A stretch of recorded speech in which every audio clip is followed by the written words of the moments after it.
கிறிஸ்துவில் பிரியமான அன்பு சகோதர சகோதரிகளே, மாலை வணக்கம். மீண்டுமாய் நம்முடைய வாழும் கிறிஸ்து லிவிங் கிரைஸ்ட் என்ற யூடியூப் சேனல் வழியாக உங்களை சந்திப்பதில் மிக்க மகிழ்ச்சி அடைகிறோம்.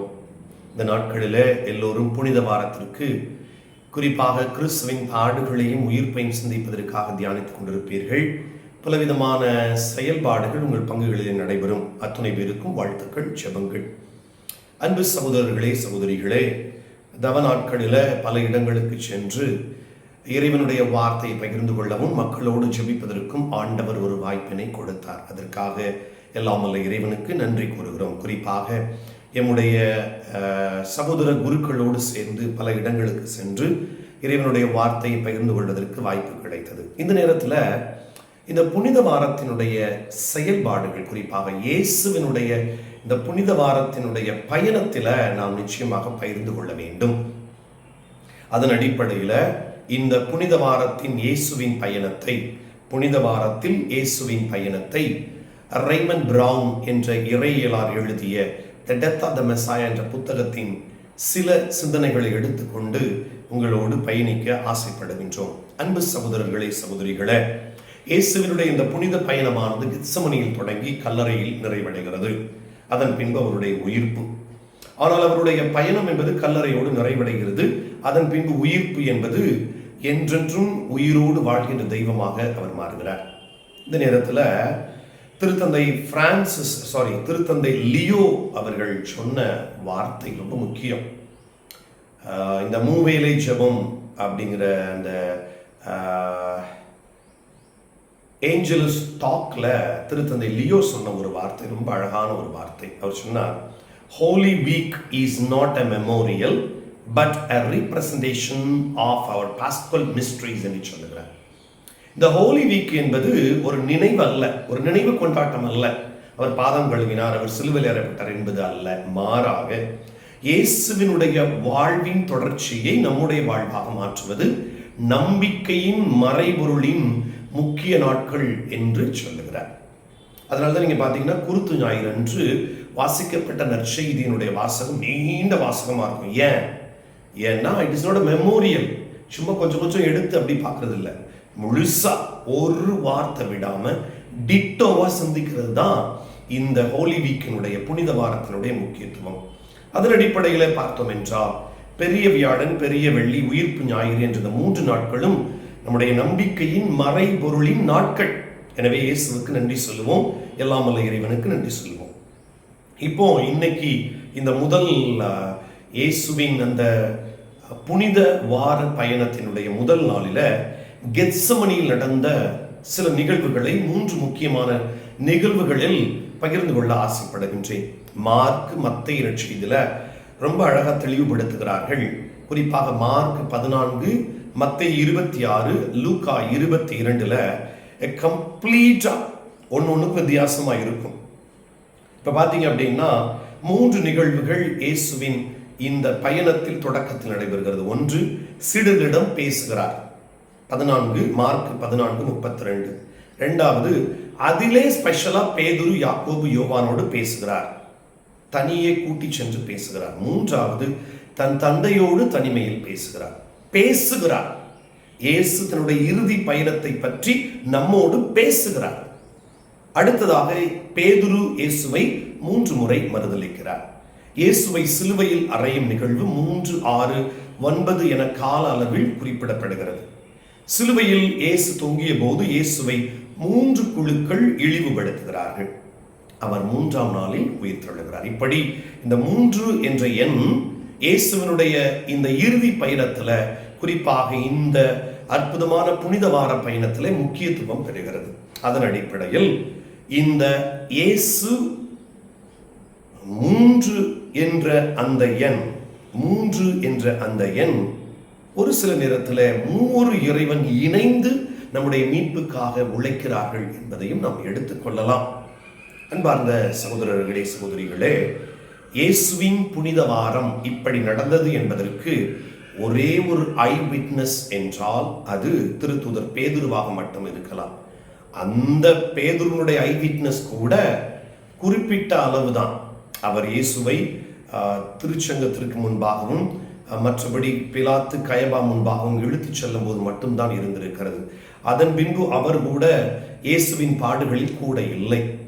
எனவே பல வரலாற்று ஆசிரியர்களும் இறையிலறிஞர்களும் சொல்லுகிறார்கள், நற்செய்தி எழுதப்பட்டது இயர் விட்னஸஸ், செவி வழிகளில் கேட்டு கைகளால் எழுதினார்கள் என்று சொல்கிறார்கள். அது அப்படி இருக்கட்டும். இப்ப புனித வாரத்தில் இயேசுவின் கெத்சமனி தோட்டத்தில் நடந்ததை நாம் முதலிலே பார்ப்போம். குறிப்பாக மார்க் நற்செய்தி 14வது அதிகாரம் 32 முதல் வரும் வசனங்களை சிந்திப்போம். கெத்சமனி தோட்டத்தின் நிகழ்வை ஒரே ஒரு வார்த்தையால் நாம் உணரலாம். அது மூமெண்ட் என்று சொல்லலாம். அதாவது இயேசுவின் இடமாற்றம், நகர்வு, அவருடைய இயக்க சிந்தனை என்று சொல்லலாம். ஒரு வகையில இயேசுவின் இடமாற்றத்தை இந்த பாடுகளுக்கு பின், இறப்பிற்கு பின் அவர் இடமாற்றம் செய்யப்படுவார் என்பதை குறிக்கலாம் என்று சொல்லுகிறார்கள். அதாவது ஒரு இடத்திலிருந்து இன்னொரு இடத்திற்கு அவர் நகர்ந்து செல்கிறார், இயக்கப்படுகிறார் என்பதை இந்த கெத்சமனி தோட்டத்திற்கு வந்ததிலிருந்து நாம் பார்க்கலாம். ஒரு இடம் என்பது இந்த மன்னகம், வேறொரு இடம் என்பது விண்ணகம். அவர் இந்த மன்னகத்திலிருந்து விண்ணகத்திற்கு இடம் பெயர்கிறார் என்பதன் அடிப்படையிலும் இருக்கலாம் என்று சொல்லப்படுகிறது. இப்ப பாருங்களேன், இதுல ரொம்ப முக்கியமானது இயேசுவின் நகர்வை பார்க்கலாம். ஃபர்ஸ்ட் சீடர்களோடு நகர்ந்து செல்கிறார். அடுத்தது 3 பேரை மட்டும் தனியே அழைத்து செல்கிறார். அதன் பின்பு சற்று அப்பால் சென்று அப்படின்னு போட்டிருக்கும்.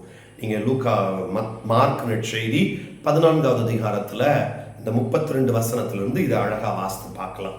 இப்போ இந்த நகர்வு, இடமாற்றம் என்பது எதை குறிக்கிறது? 3 முக்கியமான காரியங்கள். அதை சொல்லி இந்த முதல் நாளில இயேசுவின் இந்த புனித வார பயணத்தின் சிந்தனையை நிறைவு செய்வோம். 1, திரு அவையின் தந்தை எருசலேமின் சிறில் என்பவர் மிக அழகாக இந்த யோவான் நற்செய்தி எடுத்து, மார்க்கு மற்றும் யோவான் நற்செய்தி எடுத்து ஒரு அற்புதமான செய்தியை தருகிறார். மார்க் நற்செய்தி 14:32 வாசிக்கிறோம், இயேசு ஒரு இடத்திற்கு வந்தார் என்று. அந்த இடத்தை யோவான் நற்செய்தியாளர் 18:1 அந்த இடத்தை ஒரு தோட்டம் என்று குறிப்பிடுகிறார். அப்படின்னா இயேசு அந்த இடத்திற்கு, அந்த தோட்டத்திற்கு, எந்த தோட்டத்திற்கு என்பதை இந்த எருசலேமின் சிறில் திருச்சபை தந்தை சொல்லுகிறார். அந்த தோட்டம் ஏதேன் தோட்டம் என்று சொல்லுகிறார். ஏதேன் தோட்டம்.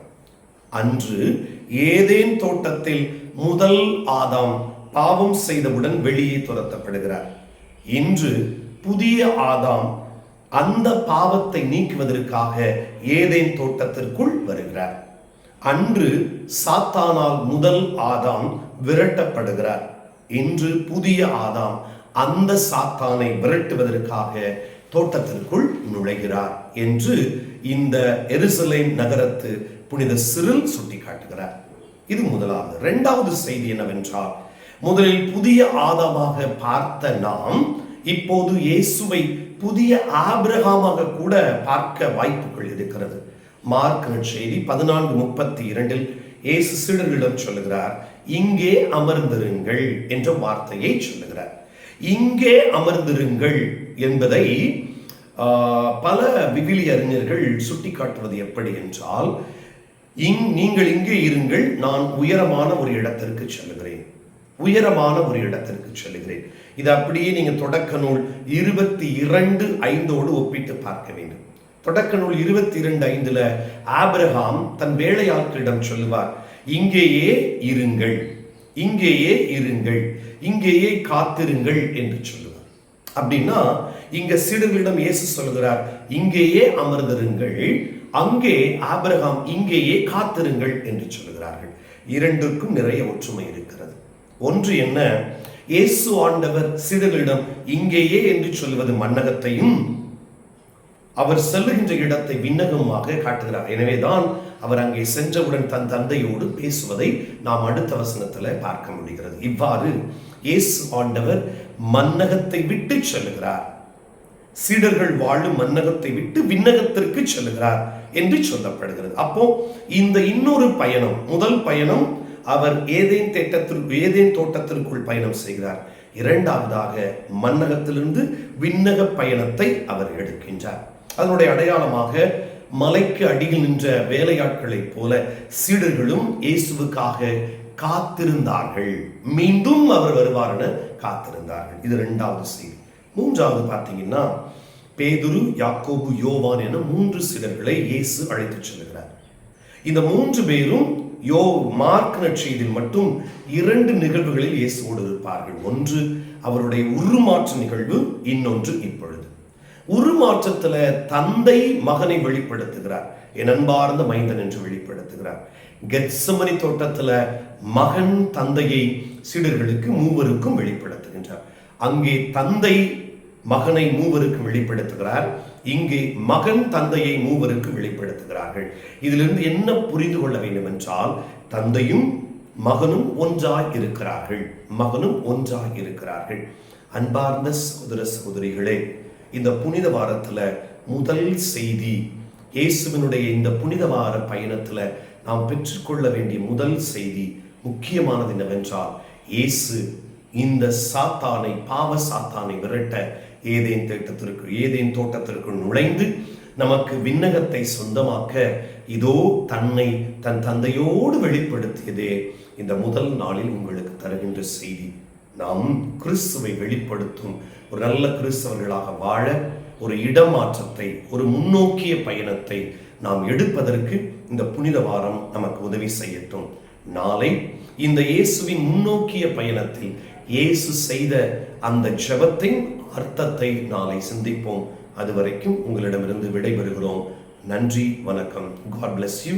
அன்பு சகோதரிகளே, இந்த சேனலை இன்னும் சப்ஸ்கிரைப் பண்ணாதவர்கள் எங்களுக்காக சப்ஸ்கிரைப் செய்து உதவி செய்யும்படி அன்போடு கேட்டுக்கொள்கிறோம். God bless you.